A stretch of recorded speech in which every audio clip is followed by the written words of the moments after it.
G తెలుగులో ప్రసారమవుతున్న గుండమ్మ కథ serial afternoon స్లాట్లో top 3 సీరియల్గా కొనసాగిపోతూ మంచి వ్యూవర్షిప్ మంచి టీఆర్పీతో దూసుకుపోతుందన్నమాట.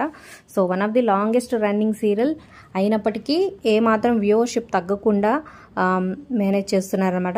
ఎప్పటికప్పుడు కొత్త అంటే ప్రతి నెల ఒక స్పెషల్ గెస్ట్ని అపీరెన్స్కి తీసుకొస్తున్నారు.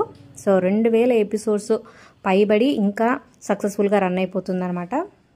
ఈసారి ఈ నెల గెస్ట్ అపీరెన్స్గా రాబోతుంది. లేటెస్ట్ తండేల్ మూవీలో పాట బుజ్జి తలే అనే సాంగ్ పాడిన సమీరా భరద్వాజ్ సింగర్. ఈ ప్లేబ్యాక్ సింగర్ మన ముందుకి గుండమ్మ కథ సీరియల్లో వచ్చేస్తుందనమాట. అక్కడ కూడా ఈ పాట పాడబోతుంది సీరియల్లో. తప్పకుండా వాచ్ చేయండి. మరి తన గెస్ట్ అపీరెన్స్ మీకు ఎలా అనిపిస్తుంది? మరి గుండమ్మ కథ సీరియల్ ప్రజెంట్ ఎపిసోడ్స్పై మీ అభిప్రాయాలు? ఈ సీరియల్ని ఇలాగ ప్రతిసారి ఏదో ఫ్యాషన్ షో అని, లేకపోతే ఒక గేమో, లేకపోతే స్పోర్టో, లేకపోతే డాన్స్ అని ఇలా ఈవెంట్స్ పెడుతూ ప్రతి నెల ఏదో కొత్త అపీరెన్స్ గెస్ట్ అపీరెన్స్ని తీసుకొస్తూ సాగిస్తూ ఉందన్నమాట. మరి ఈ సీరియల్పై మీ అభిప్రాయాలు కింద కామెంట్ చేయండి. Like, share, subscribe for more videos.